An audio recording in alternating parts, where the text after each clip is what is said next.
Shalom Chaverim. We are here with Jenny Hochberg. Is that right? You Jenny said it completely Hochberg right. on the road to Zion. I am really excited because I think this is going to be somewhat of a not necessarily different conversation, but certainly one that I think focuses on a particular aspect of what Jews have been experiencing since October 7th, 2023. I feel like it's important to note the year now because we are getting further and further away.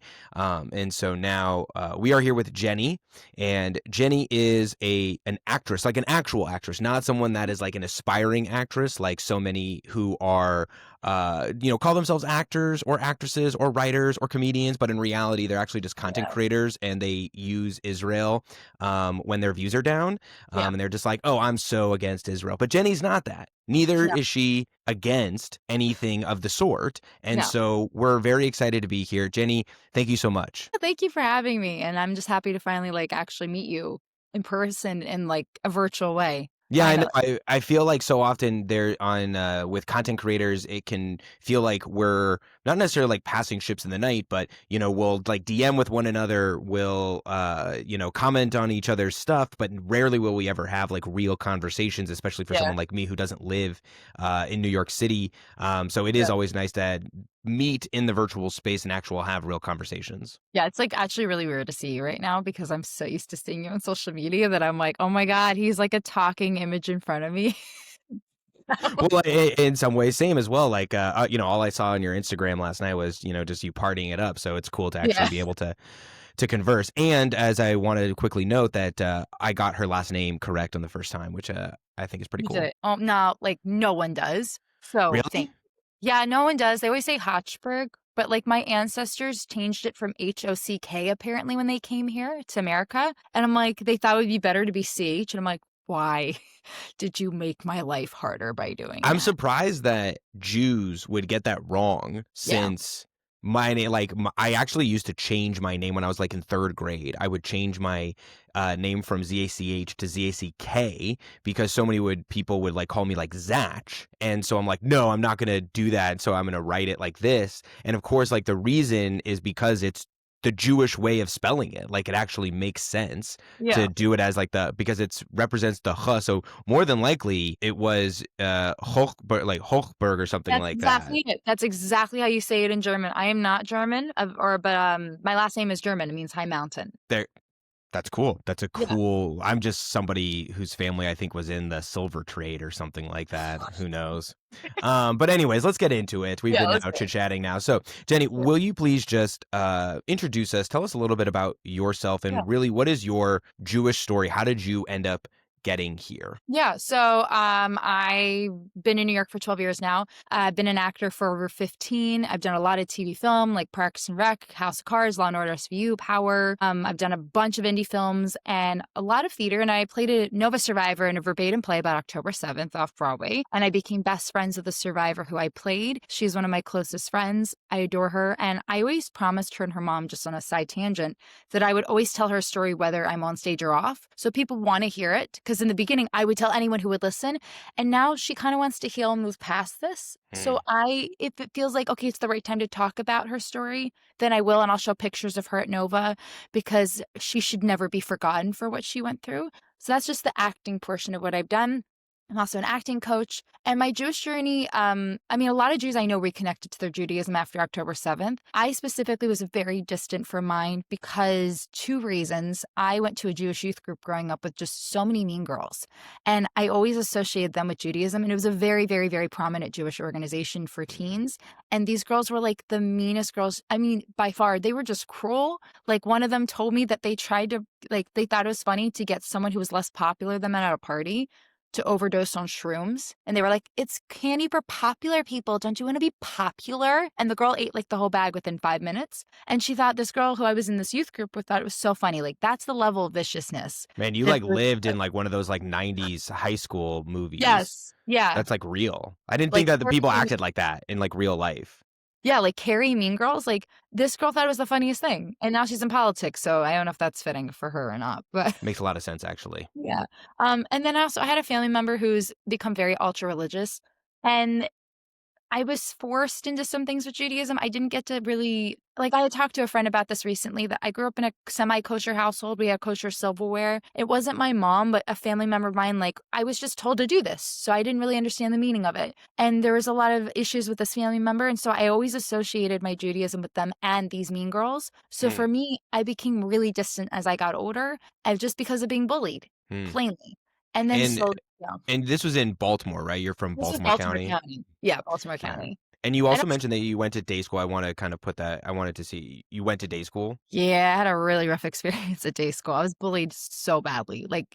So there was my biggest bully should have a 666 on the top of her head. She was so I've never heard of anyone getting bullied to the point that I was. But in a way, I'm glad it happened because I wouldn't have the empathy for others that I do, and I wouldn't be the activist that I am for our Hmm. community and for other people who are in need. So in a way, it's good, but it's just a lot of trauma, and that's all. And it was a Jewish day school, so between all these three things, it just pushed me so far from my Judaism. And then slowly October 7th happened, and it just okay, I'm a proud Jew, and I always have to wear something Jewish around my neck, which I never would have before October 7th. Well, let me tell you something. This is not the podcast for it, but if you want to go toe to toe on being bullied, Really? I could easily come with go toe to Okay. toe.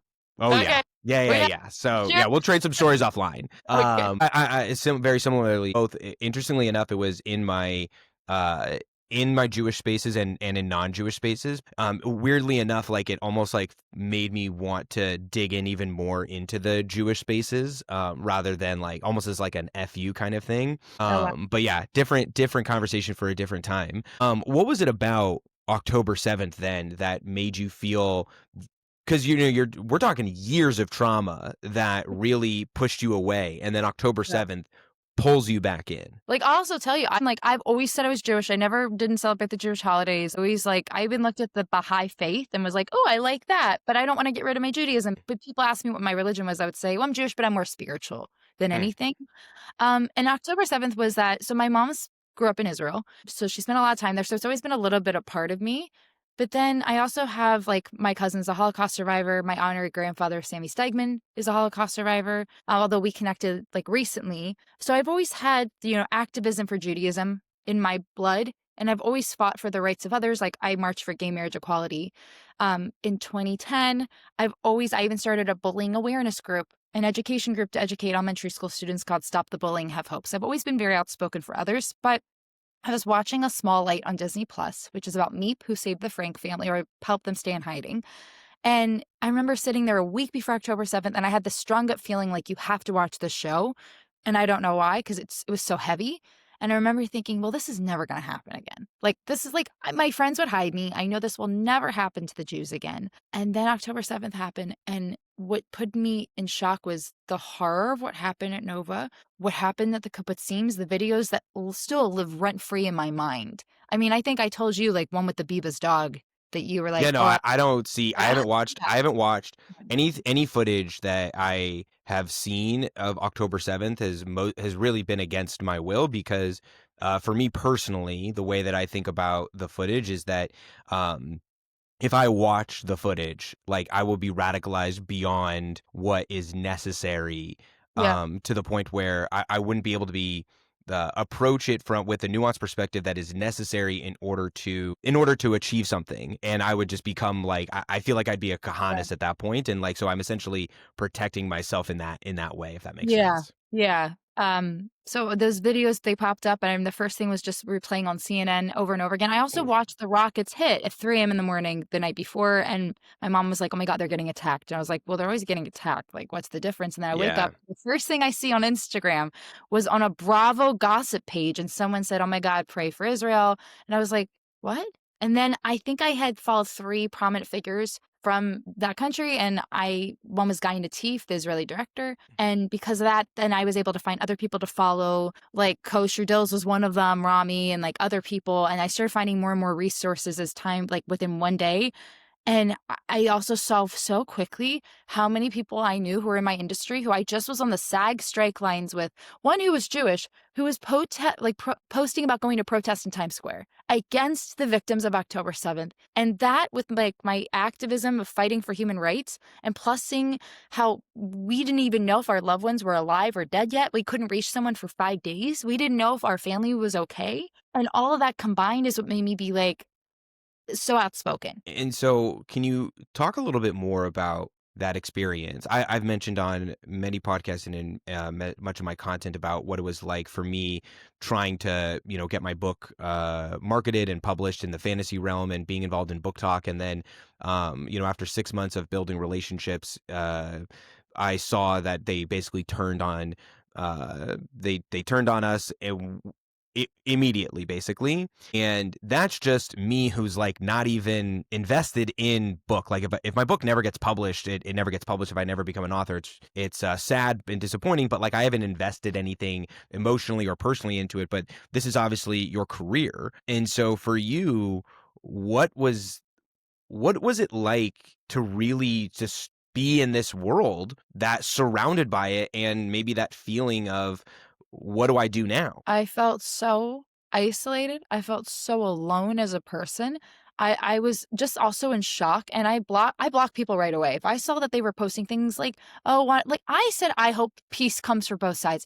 I reached out to Palestinian friends of mine right before Israel went to Palestine, and I said, I think both of our sides are hurting. I mean, I didn't go into, everything that happened October 7th, but I really was trying to be like, listen, I support all people. I believe all people should not have to suffer. And this person turned against me very fast, even though they unfollowed me right away for me just even saying that, just saying both sides are really hurting right now. Um, I think I was just in total shock. And I remember posting something about being like, have sympathy for the victims of October 7th. That's all I said. And people wrote death threats that I guess I had met at some point. People I haven't spoken to in 7 years, probably, that I worked with one time on set, were like, you deserve it. Karma's a bitch. You all are dogs. And I was like, what? I'm really sorry, and you could tell me if you want to move forward on this. I That's think good. I'm wondering, was there anything, I guess, different when it came to certain people that maybe could benefit your career, and you said to yourself, like, okay, this person I can block, this person, it's not a big deal if I lose. But when it comes to maybe somebody uh through sets, right? Like, I mean, you've worked on, whether it's Parks and Rec or Power, Mhm. or Law and Order SVU, like that, you're 1 or 2 degrees away from people that can really help you advance. So how is that feeling in that tension? I will say the people that are really like the decision makers were really supportive. These were more like Mm. fellow actors or crew members, but even if someone said something really anti-Semitic to me, or someone posted something that was absolutely horrible, I really didn't care who they were. I'm like, bye. Like a casting director who I had worked with personally, I had worked in their office for a couple years, and they posted, it wasn't just like anything about the conflict and the war. It was just straight up anti-Semitic. And I was like, bye. Sorry. Well, then don't hire me if you don't like that I'm Jewish. But even to this day, even if I don't see eye to eye with them on everything that they share, or I see some things that they post, they still are so supportive. Like I'll post, like, especially casting directors, like I'll post a video and I said thank you to the people who didn't give up on me, because the moment I started speaking out as a Jew, I took a risk. I knew that I took a risk as an actor. I like people like Ari Axelrod. He's a friend, and I know he's taken a risk with his career by doing this. But when I sent this to the casting people who have continued to bring me in and not given up hope on me, they've all been like, oh my God, you deserve a voice. Mm. We don't mean I even agree the same thing politically, but like they still were like, you deserve this. Like one of my bosses I work at an actors networking place, and my boss, who I had actually reached out to right after October 7th, and I said there's a lot of Jewish industry people that come into our space, and people will bring up issues about concerns about racism. We even had a like racism training seminar, so that way we could handle things properly. This was right after George Floyd. And so I said to her, is there any way we should handle something if something that is brought up that's anti-Semitic in the class? And they said, no, we don't think it's going to be an issue. Don't worry about it. So I just let it lie. But then when the first few hostages were finally released a couple weeks ago, the live ones, this person actually reached out to me and said, I am just crying tears of joy watching these people come out. And I'm so happy for you. And so well does, like, finally this should be happening. So What do you think it is about this industry that had them come out in this way with such a visceral reaction? Because we talk so much about like the college campuses, but those kids, they were inundated. They're inundated like literally on campus, right? The professors are actually straight up incentivizing them and encouraging them by giving them extra credit by skipping class in order yep, to go to these protests. yep. But for somebody who's an actor or a writer or a casting director, I mean, where does this come from? I think it's this, because as a liberal Jew, I mean, this is my perspective. I think it's liberalism. I think it's that they think that they're fighting for human rights. They think, at least some, not all, because some I think are just like so anti-Semitic, and I didn't realize how anti-Semitic people were until all this. So it's really come out of the woodwork. As my mom says, anti-Semitism has always been there, and we learned it's just really prominent and popular now to be anti-Semitic. But I think for a lot of people, they really believe in human rights and they believe that they're supporting a good cause, and they really don't understand the full extent when they're sharing a headline that is just going to cause more harm to our community without fact checking, with really understanding what they're resharing. I think it's that people in our industry are always fighting for human rights. Like Broadway Cares is an organization that provided services to people battling AIDS and HIV. And there were some things that came up with Broadway Cares even. I think a year or so ago, right after October 7th, with fundraising. So I think people mean well, they just don't always know the misinformation they're sharing, truly. Do you think that there's something about how, I mean, look, that we know that from the right, they talk about how the Jews control Hollywood and the media, I wish I but did. This would be right? an offer. I wish I did. But do you think that there is somewhat of that on the left, in that from those people where they maybe are the victims of Jews who are the decision makers? Is there some type of resentment? Do you think that exists there? Or I'm maybe sure I'm it wrong. does. No, I'm sure it does. I think that Yeah. not for all. I think some are like, I'm fighting for human rights. I'm fighting for humanity. I mean, it's the same people I don't always see eye to eye with, but they're supportive of me. They're supportive of the Jews as well. So those people Yeah. I know mean well. But I Mm. think, yeah, I definitely think that there's people on the left who are like, oh, now, like, I guess I experienced something with anti-Semitism early on. Like, honestly, what I went through very young because I know people who've had traumatic experiences maybe with their Judaism is what maybe pushed them away from people who support our ancestral homeland. But for me, I had the opposite experience. I went full head in of supporting. Once I did research to fully understand the history, then I was like, oh, I'm in. Like, I want to know everything before I support it. I research everything. But I think if you have a traumatic experience with someone Jewish early on, like I had a coaching client one time, and I think this person now, I haven't worked with them in a while because they were very difficult to work with. I had to stop working with them. They said some very anti-Semitic things to me right around October 7th. And like, I think they were very difficult to work with, and they were very sexist. And I had called them out on this behavior. And when and I said, you cannot speak to me, like they'd be like, okay, calm down. Okay, you're so emotional as a woman. Like, calm down. If all I would say was, hey, you're not memorized this week, like you need to hold yourself to a higher standard. And if I called them out on anything that was like unprofessional, they would say, okay, he said, are you Jewish? I went, yeah. He's like, yeah, I know girls like you. I was like, what is that supposed to mean? He goes, well, I just know Jewish girls are just like you. You're very anal attentive. Yeah. So that was this person was very like, that was probably ingrained in them. Maybe they had a bad experience dating a Jewish girl. I mean, everyone is good and bad in our community, but that could have informed their experience to then hate us later on and make a comment like that to me. Seriously. Yeah. Wow. That's Yeah. just wild. Yeah. Um, Yeah. Yeah. so so can you tell us a little bit about then what you have been doing more specifically since October 7th? Yeah, so since October 7th, right away, I started posting on social media. I did get scared to keep posting. So I wasn't trying to do it to become an influencer to get power. Like you said, some people were doing this to try and help their career in some way. That's not why I was doing it. I think this would have honestly, I was like, I was where I was harming my career, and actually did the opposite, thankfully. Even when I got October 7th, the play, when I was offered the role, I thought, okay, well, if I never work again because I do this, then it's what I believe in. Too bad.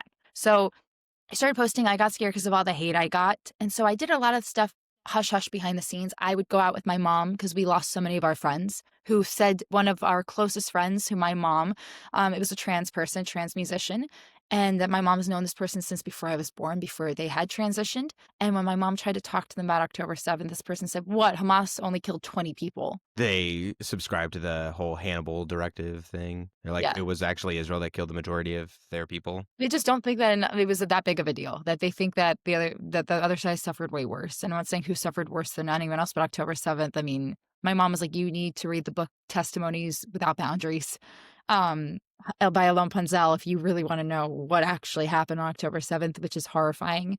But so we lost a lot of our friends, so honestly, our whole life for the whole rest of 2023 and the beginning of 2024 was going out every night and just putting up hostage posters. We found nighttime was the safest time to put them up, because we had been attacked by protesters for doing right after a march at the UN where Hirsch Hirsch's mom spoke, Rachel, and we went up, we put up posters, and so we thought my mom would look out to make sure no one was attacking us, and we would make our own stickers. We would do things to try and help with fighting anti-Semitism. I would go to rallies, but I never posted about it because that to me, I didn't care about getting a huge following. I just cared about keeping my career safe and just keeping me safe as a Jew. And then the play opened up, and then slowly I was like, okay, I'm going to test the waters of posting about being Jewish. And then lo and behold, it just kind of led into I wanted to do it originally to support Jewish businesses because they are being affected so badly right now, make sure that Jews survive. And then from there, I just got into content creating. Now I speak out so much online, but I also attend a lot of events to use my activism in that way. I believe if Mm, you're going to post something online, you better do it in person. mm. And so, that's so just to hear that you consciously made a decision about when you were going to go put posters up, especially because you had an experience of literally being attacked. Yeah. Um, can you talk a little bit more then about what's going on in New York? Because I think that for so many people, I don't live in New York, and a lot of my Yeah. friends don't live in New York. And frankly, a lot of my friends who are either Jewish or they are maybe friends of the tribe, they're with us or everything. But, they're just the way that they experience New York City is through the media, right? And Yeah. they're, if they're liberal, then they're hearing, people talk in New York City Yeah. in ways that they say it's not that big of a deal. Like, what are you talking about? Like, they're not anti-Semitic. They're just, criticizing the Israeli government. But I Yeah. think that because the media is not talking about what's happening, because they have a vested interest in not talking about it, everybody else is seeing that prism or seeing the experience through that prism. So maybe you can talk actually about what's actually happening in New York right now. Oh, yeah, I mean, I talk about this very openly. I almost got pushed in the subway tracks for wearing my Jewish star. It was exactly this one, and I got this on a Holocaust retreat. It was with Holocaust survivors where I volunteered time through Blue Card to help, like, spend time with them. Wait, Like, someone actually tried to yeah, do that? I've been attacked, I've been yelled at, I've been openly attacked, and it was just pure anti-Semitism because 'cause I'm wearing my Jewish star. I've been attacked in front of certain politicians by their volunteers for just wearing a Jewish star, and the politician did nothing about it. So I it's not as like I mean, my godmother's scared to visit because she's like, "The news makes New York look so bad." I'm like, "Okay, it's not terrifying, but, like, for a while and it's calmed down, thank God." I live by Columbia, and I would pass by polls every day just calling for the death of my people. It was so anti-Semitic. If anyone put up a Jewish star, someone would paint over it right away. I've seen swastikas on things. Like, it's not great. It's terrifying. And people should be very scared. And I think people, if they aren't scared, they're living in a bubble that I really don't understand. It is a terrifying time to be Jewish, but that's what makes people more proud to be Jewish. Yeah. So for you, because you didn't have like an antagonistic uh attitude towards Judaism or towards your Jewish identity. You just had a really negative experience throughout life, and then this kind of pulled you back in. So, what does it look like between the two versions of your Jewish identity, where it's like before October 7th, and throughout your life, you have this orientation toward Judaism and you have this attitude as a result of your experience, and you let all of that go post October 7th. So, what is your relationship now, or how has it changed in that way? Yeah, so I've always personally believed in God. I've never ever not believed in God. That's something I've experienced so much trauma in my life, and I like, I'm someone who really believes everything happens for a reason, and I really, really never lost my faith in God, even when I was questioning my Judaism. But for me, I get super not involved in my Judaism. I had like 4 Jewish friends before October 7th. 2 moved across different places in the country, so I lost touch with them. But 2 still, like, I created a group chat called Support Group right after October 7th, so we could just feel like we would send videos to each other. We would just talk to each other if we were like, "Hey guys, I need to vent today. I'm just having a full anxiety attack seeing these videos. I'm so scared." Like, I mean, my mom just moved up from Baltimore. I'll just say this, right? Like 2 days after October 7th, there was a really bad anti-Semitic incident that happened a block from where she lives in front of a Jewish day school. 2 days after October 7th. So I was like talking about how scared we were. And so I think before, honestly, also didn't really have a community in New York. This is just socially. I wanted so badly to have a group of friends that I could just enjoy life with. And I didn't have that. There's just a lot of people that were acquaintances, but not close friends. And a lot of these people, they're not in my life now post October 7th because they unfollowed me, or they never reached out. No matter how many times I would post in my story, reach out to your Jewish friends. And they never did. And I know they watched every single one of them because I saw it. They would talk to me about everything but that. Or they became really anti-Semitic, but then post October 7th, slowly finding the right social groups, the right friends. I am just full of so much joy in life. Like, I was out last night, like you said, and it's because I came to the owner of Stripes, or I came to their manager and I said, Jews just want a place to listen to music and feel safe, and we can just dance and just enjoy life. And then this idea of this event came up. And I now all I want is just to have joy. Jews come together, even non-Jews who support us, and just enjoy life and just enjoy being together. Um, I feel like the moment I fully accepted my Judaism, there's been a lot of anti-Semitism and a lot of challenges, but I just feel so like more has opened up for me ever than before. And I feel like it was almost God's way of saying, come on, come on, come on, come on, connect to me. And I say Baruch Hashem like 10 times a day. Even when we were listening to, like, Tel Aviv came on last night when we were dancing, I was dancing on, like, a table, and the whole time I kept thinking, like, Baruch Hashem for this, and I was looking around at, like, these hundreds of people dancing around me, and I'm like, "Thank you, God." Like, I wanted just 5 people to have community with post October 7th, and now there's so many people that I get to connect to other people.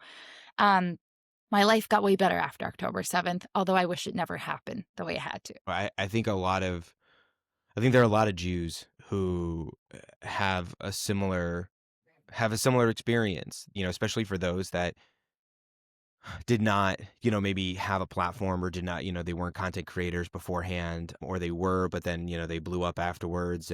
I think there are a lot of people that, feel more connected, or at least for me, I can say that I think one of the things that happened after October 7th is I found a lot more clarity about a lot more things, while simultaneously being very confused about a lot of things. Yeah. Um, I guess I want to ask, because what is it, on a practical level, what does it look like to be Jewish now for you, other than through community and social? Like, I mean, Baruch Hashem and things like that. I mean, are you going back to some of the more observant practices that you were doing while you were growing up, even though you weren't really into it? Yeah, I actually am. So, I would spend every Shabbat with my grandma Sherry, and she even, I'll talk about this, but we would light the Shabbat candles together. We would have like big Shabbat dinners with our family. Like, I had a lot of family on my dad's side of the family, a little bit on my mom's, but we'd always spend Shabbat together. And she even wrote me a letter, which I received after she died, that said her seeing me light the Shabbat candles with her like when I was 11, like, brought so much joy to her. And so I now light the Shabbat candles with my mom. Even if I have to go somewhere out socially, I always make sure that we light the candles together every Shabbat. I was actually talking to someone about this. They told me that they're reconnecting with their Judaism. They go to services every Saturday, and I felt a little guilt. Like, I don't do that. I don't go to services all the time, although I'd like to more. But I just feel that again, the lighting of the candles, so finding a lot more meaning in the Jewish holidays, especially Yom Kippur. Mhm. And I just feel like, again, I was pushed into it so young that I wasn't properly explained the meaning of things. Even in Hebrew school was so like bare bones, that to now fully, like, the rabbi who spoke at whose sermon I heard for Yom Kippur, I had such a better meaning of Yom Kippur than I did before, and the spirituality behind it and the power behind it than I thought it was, oh, we fast for because our ancestors struggled. and I didn't really understand the meaning of it. So I don't know if that makes sense. No, it makes a lot of sense. I don't know if you want to say a little bit more about Yom Kippur because it's so Yeah. interesting. Because usually people are like, "Oh, I love Passover more," or "I love Hanukkah more." Hanukkah is, a real, is now I have a totally new understanding of what Hanukkah really means post October 7th. Yeah. Where like I just love Rosh Hashanah, but very few are like, "Man, Yom Kippur just really gets me." I think it was that the rabbi, I didn't know that. I know with the water when I was growing up, we always put like the bread in the water or bird seed because it's actually healthier for birds, was by getting rid of your sins. But I didn't realize it was like almost like it's the end of the Jewish holidays. I didn't know that. It's closing the chapter, I believe. And it's almost like you're starting anew. So I know that like you're getting rid of your sins, you're begging for forgiveness. It's like you're almost like reborn. Yeah, you're sealed in the book of life for Yeah, and another I didn't year. even know I haven't even heard what the bickle I've never even heard that term. To be honest, I am a very reformed Jew. Right, but like growing up, like in Jewish day No, school or anything like that, no, they've never mentioned that. never. There's certain stories I do remember, but I never remember hearing about the book of life whatsoever. Hmm. I'm curious because when you think back to your time in Jewish day school, the reason I'm asking is because Mhm. there's been, I think, this increase in emphasis on Jewish day schools. I know that Dan Senor is made it like one of his three pillars. Like at his speech in the 92nd Street Y, he mentioned like invest in Jewish day schools. I recently had a conversation with Shabbos Kestenbaum about Jewish day schools, and he says that it's one of the most number one ways to the best way to get kids to be more Jewish, to really identify with Judaism. For you, do you have a similar attitude about it, even though maybe you didn't have a good personal experience with it? Or I'm curious what Um, your no, thoughts because are. we never had classes like that. We had Hebrew class or we had, like, Jewish history class, but we never were taught, like, the meaning of things. Like, we never had, like, a religious class, and we would have to go, like, every day, we had to go to the temple, the chapel, the smaller chapel, and, like, we would hear, like, a little prayer or a little story, but we were never properly really explained things. I mean, it wasn't honestly a great school. It got shut down eventually for such horrible I mean, at one point, to be honest, this was in a newspaper, so I can say this publicly, because the bullying was bad on all levels, that a mother got, like, literally locked in a closet to calm down because her child was bullied by the guidance counselor and the principal. Like, it was so horrific, but we weren't properly explained things. Back to this part, we weren't properly explained things, so I think now it's probably different, and I also think it's way safer for Jewish students in general because it's just so dangerous for Jews elsewhere that I feel like it's good for there to be an environment that Jewish students can learn safely. Hmm. And so for growing up in Baltimore, did you have a large Jewish community? Were you in a large Jewish community? Yeah, I mean, it was a lot of mean people, but yeah, I grew up in honestly, okay, so I lived in a mostly non-Jewish area. I mean, lived right by like a Catholic church, but like the most Jewish areas in Baltimore is like Pikesville. This is like Okay. the most Jewish area. My mom just moved up from there. So yeah, I grew up around a lot of Jews. I just lost touch with either the ones who were nice, and I'm still in Yeah. touch with like one of them from childhood, but like that's it. That's fair. Yeah. Um, so fast forwarding to the present day, I really want to kind of dig in a little bit more as well into what your experience now is with the entertainment industry and also how Mhm. you're kind of approaching your career going forward in terms of the type of work that you are going to be focusing on, if this is something that's really important to you, or if you feel like this is something that you're kind of on the lookout for, but you're not going to only do Jewish projects or anything like that. So how are you now approaching your career? Oh, I mean, I've always wanted to play Jewish roles. Like, Yeah. people didn't know I was Jewish because I said I didn't look Jewish enough, which I made. What? Like, Yeah. yeah, this is not like, I know that someone's like, wow, you look really Jewish, but like, I mean, you have like a Jewish look to Yeah, you. Like everyone that'd thinks. be, Yeah, I mean, people don't think I look Jewish enough. I heard that in an agent meeting. She was like, "So tell me about yourself." And I talked about the play October 7th. She goes, "Are you Jewish?" I went, "Yeah, yeah, I'm Jewish." She's like, "Why? You don't look Jewish. Your last name isn't Jewish either." And I made content about it because I was like, I've always been told that. And I auditioned for maybe 2 Jewish roles before I got October 7th. And now finally, like every time I get a Jewish role, the trick of like auditioning, because people say rejection is so hard. For me, I don't find it hard because you have no control over getting it. Like even the casting directors, they can send their top 4 choices and love you. But like it's up to the producers and the network or the studio or like if there's so many factors, like you don't have control over it. But when it comes to a Jewish role is when I'm like, oh my God, I want this so badly. And Hmm. if I had to only play Jewish roles the rest of my life, I mean, I would like some change, but I would be so happy. I would be more than happy to do that. And I know some actors that consistently do that. And I wish that was me. Do you think though that because with like the premiere of now I Nobody Wants This, season Yeah. 2, there's a lot of conversation about what does it really mean to portray Jews, and Yeah. something, and I'm actually a lot more sensitive about it myself for the most part. Like, I remember watching Nobody Wants This first season, and I thought it was hilarious, and I also thought that like it was actually like a very accurate portrayal of West No. Coast LA Jews, because my wife is from LA and my family's from LA, and I would say that like West Coast Jews and West Coast Judaism is like very perfectly represented. Mhm. And at the same time, I'm thinking to myself in coming into season 2, like, I don't know if I like this anymore. I remember watching that show Hunters Yeah. on Amazon Prime, and everybody said, they were like, they came to me and they're like, Zach, you're gonna love this. This is an awesome show. They're like hunting Nazis. And I was like, okay, cool. Remember And that then was popular. That was so popular, right? popular. And then like 3 episodes, I was like halfway through the 3rd episode, and there was, and I was so over how Jewish it was. Like, because it Right. was so kitschy. Like there was something like the main character went into the old couple house, and she was like, oh, here's a matzo ball soup, this, whatever. And I'm just like, does every single line have to be in the most like New York Jewish accent? Like, I Yeah. I love matzo ball soup. I also eat other I soup. actually don't like I'm doing food content coming up with somebody, and I actually talked about my, like, it kills my stomach, so I can't eat matzo ball soups. How does it kill your stomach? It What? expands in your stomach. I'm gotten better at handling it, but, like, years ago, it would destroy my stomach. That's wild. I mean, I'm it's so literally just like chicken positive. soup, but with matzo ball. I know, Is it I'm the matzo ball that gets you? It's the matzo ball. I'm Ashkenazi. I am too. Let's not give Ashkenazi Jews like even a bad name here. Like, and I handle spicy food Wait. fantastically, I okay? So don't like, know. I have horrible heartburn. I have acid reflux. Guess no, what? everybody out there, do not listen to her. There are Ashkenazi Jews who love spice, who can handle the spice, who do not have IBS, I swear. I mean, I do know them, but I think I'm so ultra Ashkenazi that that's But anyways, going back, do you are you also conscientious about the types of Jewish roles that you're taking? And does representation and how it's being represented, does that impact your desire to play that character? Yeah, I mean, I've only gone in for really honestly, the Jewish roles I've gone in for are really beautiful and powerful, and, like, one was that this person was Orthodox, but it was such a small fraction of who they were. It was really about it was this beautiful indie film.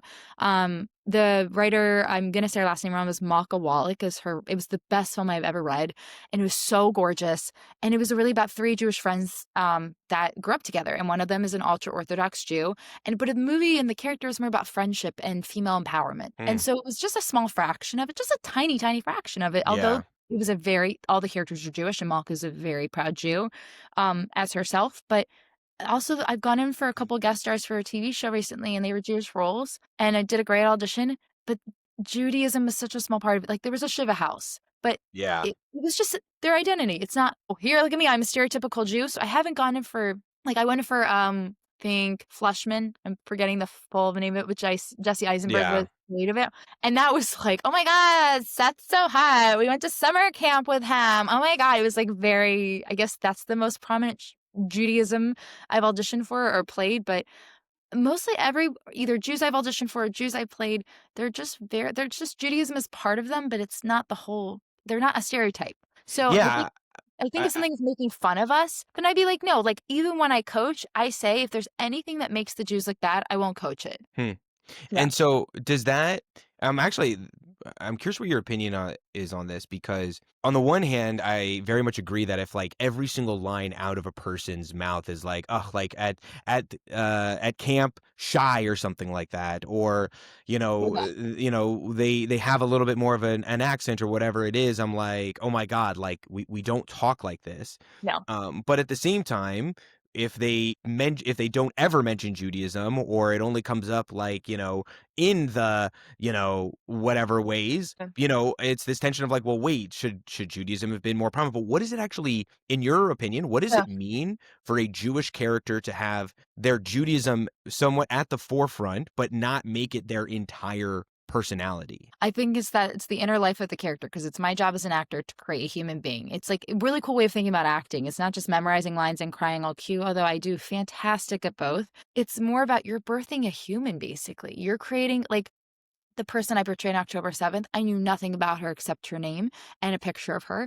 And I made up a whole backstory. I have all these, I literally have this right here. These are all these questions I get from my acting coach. It's 2 pages to fill out to create a full character. And when she came to my apartment, Shani, I showed her my backstory I made up and she goes, just guessed everything. And she says, everything about this is correct except for 2 things. So it's just a Wow. guessing. But like my job as an actor is to create a human. So I think it can depend on the level of Judaism. Like if someone's modern Orthodox, ultra Orthodox, someone's Reform. Like there's ways to bring in the culture of it, but then there's also it's about the life behind the character. Hmm. Like the movie I went in for that was written by Malka. Like this person is Orthodox, but there's so much more to them than that. I think it's a balance. I don't Yeah. think it's a stereotype. I think it's like, hey, listen, I'm a Jew, and be correct about your Judaism because I like no Yeah. this, but there were some things that were not correct with Nobody Yeah, where Wants. they like got Tu B'Shvat wrong. Yeah, yeah, and I was like, come on, come on, Yeah, come well, no, totally. And again, I think that's a really, I think that's a very nuanced approach because when I think about like the people that are, let's say, more observant than me, that like at the end of the day, the behind the scenes of my life around what does it mean to be Jewish, like I lived a very Jewish life from I would say not even just, I would say like culturally because like I did not keep kosher or do a lot of like religious things necessarily, but like I was at summer camp, I was involved in BBYO, I was involved in a Jewish yeah, fraternity. Like my life revolved around being Jewish, even though I yeah, wasn't like practicing the Judaism necessarily on a day-to-day yeah, basis. And so if I think about when I interact with someone, let's say, who's not Jewish, for instance, like I'm never going to make it the biggest part of my life, but in the external, but in the internal, it is going to be. Or if like I mhm, did observe then, and someone's like, hey, like, do you want to get together on Friday night? I think that there's something to be said of the character saying, oh, sorry, I can't, I keep Shabbos. yeah, yeah, I agree. And like very, very easily, right? It's like it's almost like a matter of fact rather Yeah. than something to put out there. I will say what So you then, just said about, if you don't mind me, because I like yeah, what you please. I don't make it my whole identity when I meet someone. It is such a big part of my identity, and I don't always feel the safest in non-Jewish spaces because I just feel like I can be myself around my Jewish friends, around my Jewish community events. I feel like this is who I am, but I feel like a part of me has to be careful because I don't know, especially acting, I don't know what the rooms I'm walking into, how people are gonna be.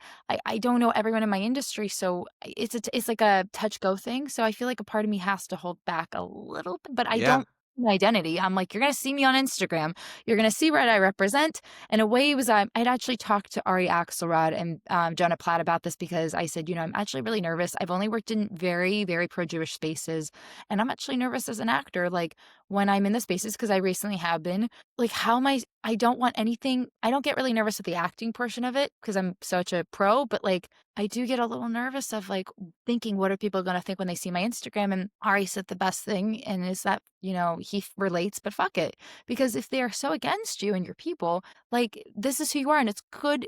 I fuck it. You should be proud of who you are. And I'm wondering what your thoughts are because there was I don't need to name her, Mhm. but someone who is a very prominent actress and also someone who is a very prominent like person who's been on Instagram to who's like been very much since October 7th has been showing her like Oh, yes. Yeah. Shabbat Shalom, this or that. Yeah. And she's been in a lot of Jewish. She's gone to a lot of Jewish events. She's been supporting a lot of other people. But then I saw that she decided to basically throw up a Christmas movie. Okay.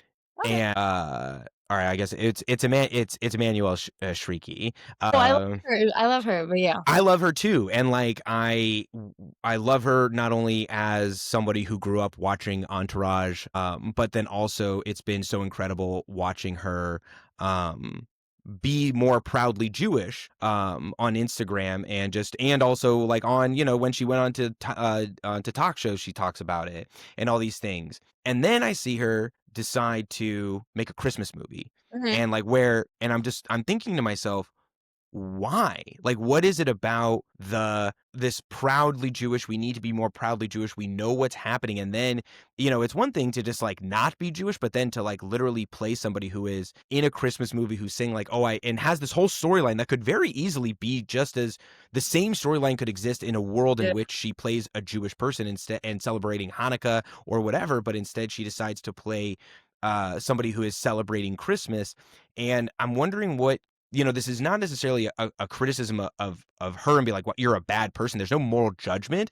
It's Mhm. just fascinatingly curious how that could happen. And I'm wondering, as somebody who's in the business, Oh, yeah. why someone might end up making that type of decision. Okay, I'll tell you, I've auditioned for many Christmas movies, and especially Okay. recently, so many Fair enough. Hallmark Christmas movies, and, like, they're like, "I love Christmas," and I have, like, I'm, like, a woman who saved Christmas, and one was a Hallmark movie that just came out, and I'm, like, I auditioned for it. They went with someone very, very diverse. It could have been personality, it could have been the way she made character choices, but I know I even was told by casting, "You did phenomenal," and I saw they went so far of a direction that was not me whatsoever, and my friends are in it, so I was really happy to see it, but the person has, like, a museum dedicated to someone who's, like, I think saved Christmas. It's been a bit since I read the script. I think it's that first off, it's an opportunity to work. Yeah, it could have been in Jewish, but she most likely, I mean, she does have pull, but not every actor has the power to be like, we have to change this whole movie and make it Jewish. I wish there were more Jewish Hallmark movies. There's like not a lot of them, or like Jewish holiday romance movies. Yeah. Uh, I think that's what I honestly liked about Nobody Wants Us the first season. I was like, finally, besides The Nanny, like a Jewish, funny, heartfelt show. And I love rom-coms. And Yeah. then season 2 is like, could Yeah. have been better. I think it's just a chance to work. I think that's all it was. Yeah, that's fair. And that's what I kind of assume. I think it's a matter, everybody has their own personal choice. And, my hope is that in the future, what we have are people Yeah. that say like, look, you know what? We're going to make our own studio, and the studio is only going to make, tell stories that Yeah. are about Jews. Like, for instance, like I saw Bad Shabbos, and, it My was friends so are back to do.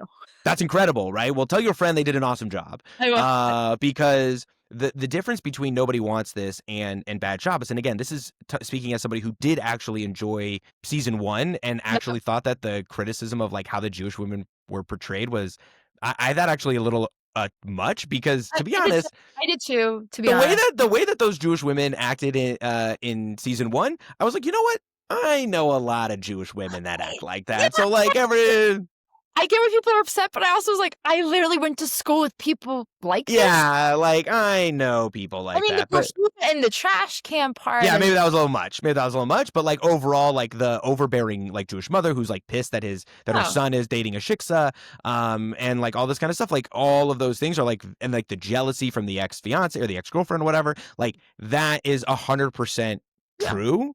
Yeah. I Um, literally told my family member growing up that they later on apologized. They said, I mean, I was like 8 years old and I'm being told this. By the way, I won't go to your wedding if you don't marry a Jew. Yeah, so like, to me, I thought that the criticism was like just trying to find something, but what was fascinating was the difference between how Nobody Wants This approached interfaith marriage and how Bad Yeah. Shabbos did, because the way that I looked at Bad Shabbos was that family on Mhm. the Upper East Side, I think they were.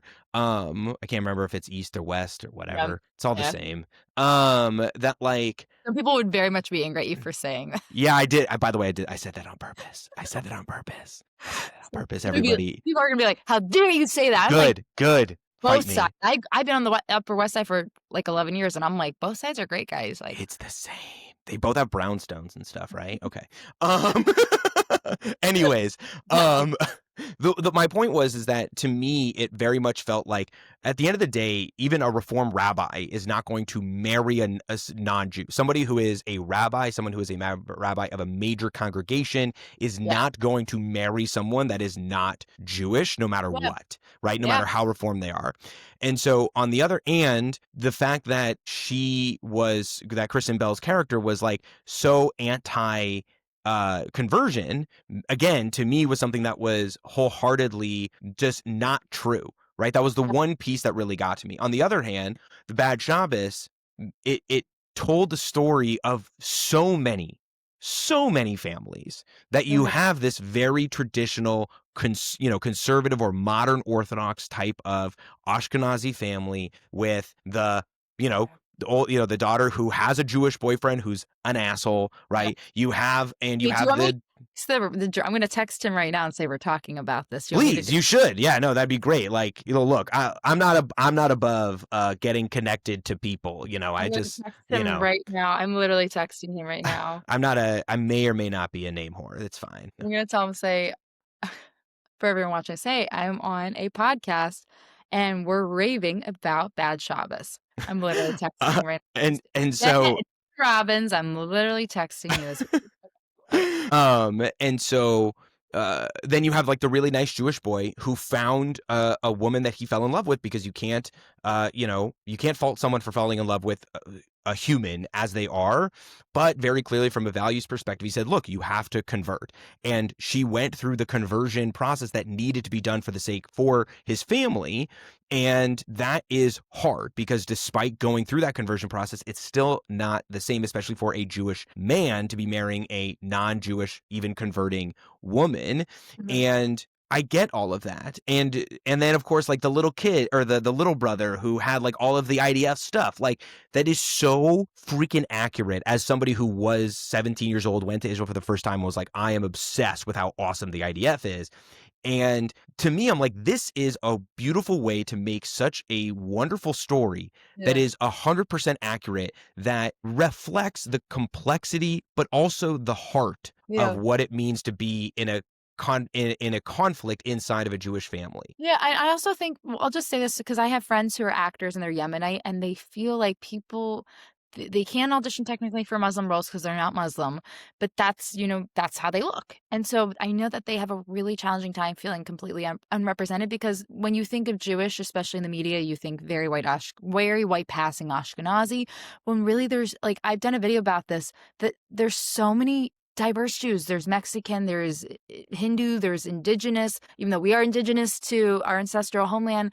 There's so many different types. There's Mizrahi, that I just feel like I wish, for me, again, as a human rights activist, I want to make sure all Jews feel seen and heard, because if it's only us saying, well, we're not white, and you only see people that look like me or you, like, you're not going to believe that there's so many other Jews out there. Well, Like, there's, and I think that I know for a fact that the reason that is because most American Jews grow up in Ashkenazi communities. yeah. I did not meet my first Sephardic Jew. I didn't even know what a Sephardic Jew was until I was 15 years old. Oh, Okay. well. And it's because I was in a Chipotle line with a friend on Passover who ordered a burrito bowl. And I was like, yo, man, you can't do that. It's Passover. You can't eat rice. And he's like, no, I'm Sephardic. And I was like, what does that mean? He's like, well, my dad is from Iraq. And I was like, there are Jews from Iraq? Yeah. What? Yeah. But that's what I mean, is there is and the only people, despite the fact that the largest Persian Jewish community that exists in the world is Yeah. in Los Angeles, nobody has ever made a movie No. or a TV show that portrays a No. Persian Jew. And Yeah. I don't know why. And so Yeah. we exist in this world now where nobody knows that Jews are diverse. Yes, and which is what I try so hard to be like I had my friend who's Yemenite, she's an actress, and I was like, I was doing a Valentine's Day video with Mike Dowdas, Hot Jewish Energy, and I said, listen, I want to make sure my Yemenite friend is in this because people need to see that they're so diverse as Jews, and I made sure she was in it. I was like, people need to see that this exists. So then, I mean, is that something that, to me, like when I think about whether it's Emmanuel, Shriki, or anybody, right, in the business, like to me, I think that like one of the things that we need to do, because I've also thought about this from like from a book perspective, is that every single book that's written is about, the Holocaust. Yeah. There's like 5 million books about Anne Frank, right? Which is And important. It's important. which is important, and also like it's one girl, right? It's one girl that we decided to hone in on about this subject, and we don't talk about the Jews who fought in the woods of Germany or Poland. We don't talk about the Farhud. We don't But portray I will Jews. say, there was a play, because talking about acting, my friend was in it was a one-woman show, basically, almost sort of basically, because there was someone that comes in a couple moments in the play, another character. But my friend was in this show at Theater Row. It was called Hannah Sinesh, and I didn't even know who this person was, but Hannah Sinesh was a real woman who escaped, I'm gonna say Hungary. think it was Hungary. Hmm. She escaped Hungary, went to Israel, and then came back to fight and save Jews in Nazi Germany. And she was captured and later killed. But she wrote music, she wrote books, and she wrote poetry. And that was someone who, like, story I had no clue about Right. whatsoever. And I guess when to me, I'm wondering from your perspective as someone who's in the industry and who's starting to have conversations also with the people like your friend, um, is that a conversation that's happening? Are we talking about what does it mean to portray every Jew and every story out there? I mean, I am talking to people about it, especially like my Mizrahi Yemenite friends. But like one of my she's a friend. She's also now she became a coaching client because she wrote, directed, and produced this movie herself, and it was about her background as not an Ashkenazi Jew, and it went to the Chelsea Film Festival. It was called Nice Jewish Girl because she even did like a whole art fashion piece about what does it mean to be Jewish, so that way she could showcase it's not just this type of Jew, it's not that type of Jew. There's so many different types of Jews. And so I think it is happening, but I think because of certain influencers in our world getting platforms larger than others, that I think it's like that's the face. And I think if we had Mm, more, like there's some different types of Jews that speak up, but I think if more people are to be like, hey, like Mike Valdez is an Iranian Jew. Like he's an Iranian Jew. And I think if more people were to support people like these, even though people are very supportive of him, I think it would help to show people we're not just this one type. But in my industry, it's not spoken about because I guess people who aren't Jewish, who aren't in this world, don't realize how wide variety Jews are. Like literally how diverse we are. They're just hmm, not aware of it. hmm. Like, imagine if a Yeah. season, nobody wants this. And literally, I also thought, like, what if he wasn't a rabbi and what that show would have been like if it wasn't around how he was having to deal with the temple and his parents? Like, it was just him being a regular Jew, like who the person is actually based on. And imagine a season, nobody wants this, and you saw all these different types of Jews. Well, Like, I so think I that's, actually thought I'm actually going to go one step further. I actually think like a better way. I mean, look, that nobody wants this. The person who produced and everything. Like this is her story, right? yeah, But like yeah, to me, when I think about how to portray Jews in a I guess more quote unquote like representative way, is like you could tell the exact same story, but instead of making it unrealistic because you have a prominent rabbi dating a shiksa, yeah. like you could take a Persian Jewish family and dating an Ashkenazi Jew who's reformed. Oh, that'd be really It's the interesting. same story, the same Yeah, conflict, the same yeah, content, the same tension exists, but yeah, it's somebody who's an Ashkenazi,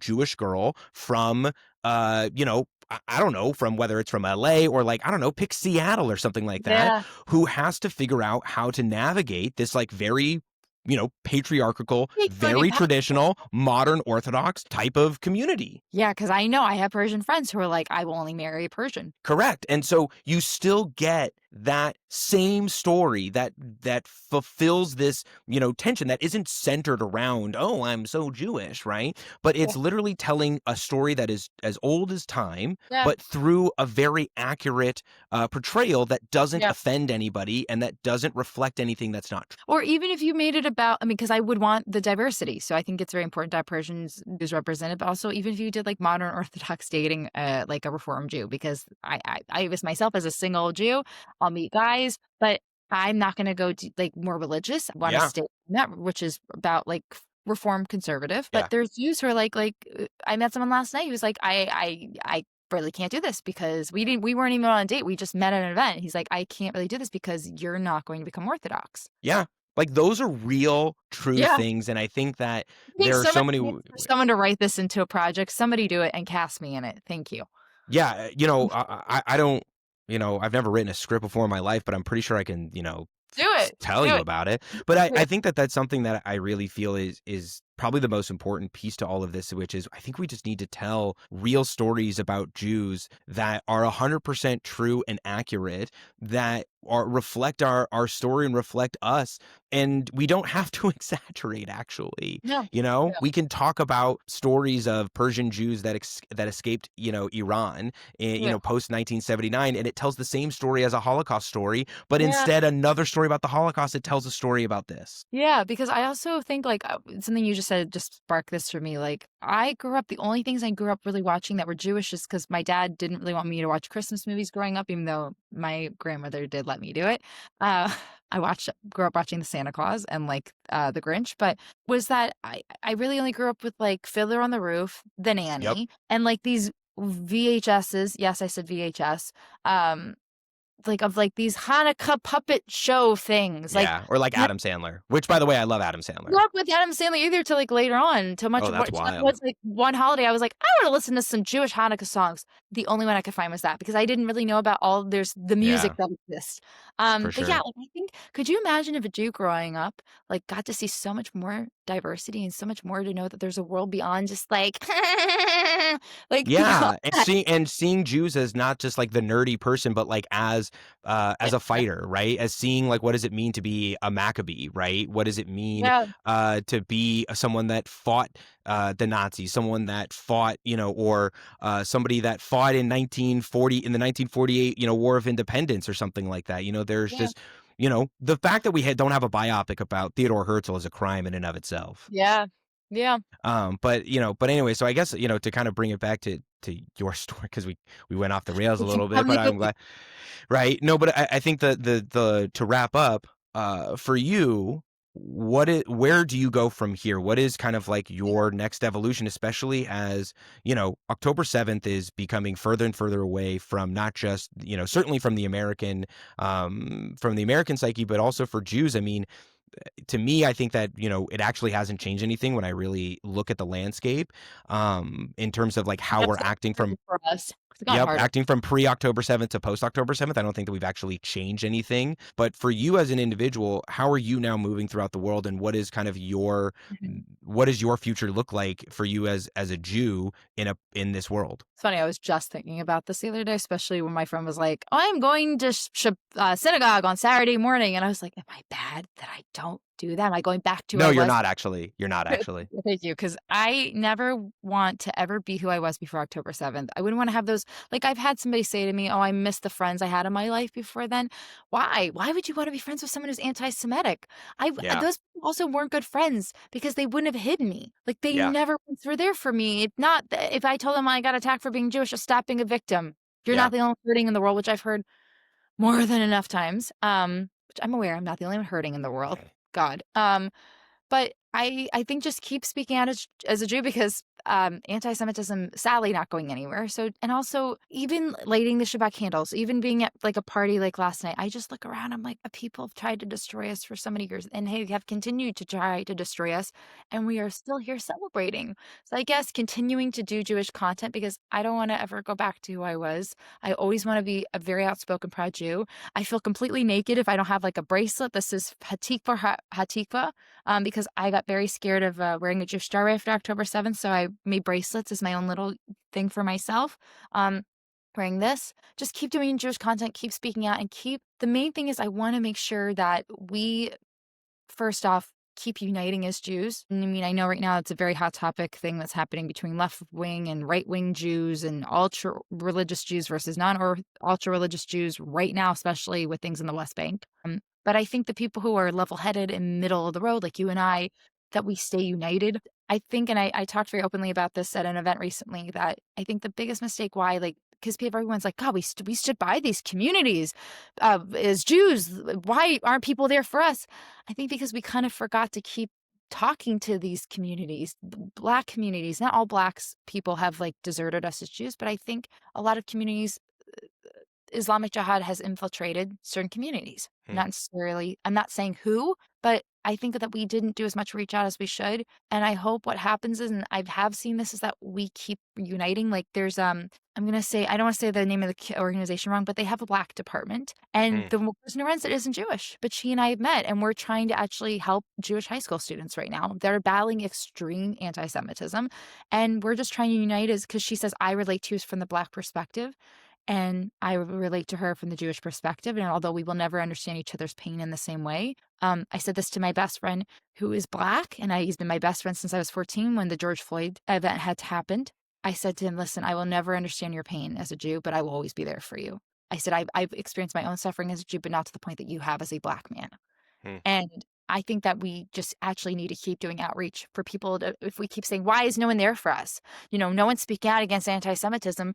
Well, people maybe don't necessarily understand our experiences, and it's our job to teach them. Because if we don't teach them, they're not going to learn it from us. And they're going to learn it from nobody. Amen to that. Well, Jenny, thank you so much for sharing your story. I wish you well on your own journey on the road to Zion, Thank as you. so many of us are on this road, whether we've been traveling it for a long time or a short time, or we've had a winding road. I wish you the best of luck on yours, and thank you for being here. Thank you so much. I had a great time. Everybody, have a good one. Shalom Aleichem. Shalom.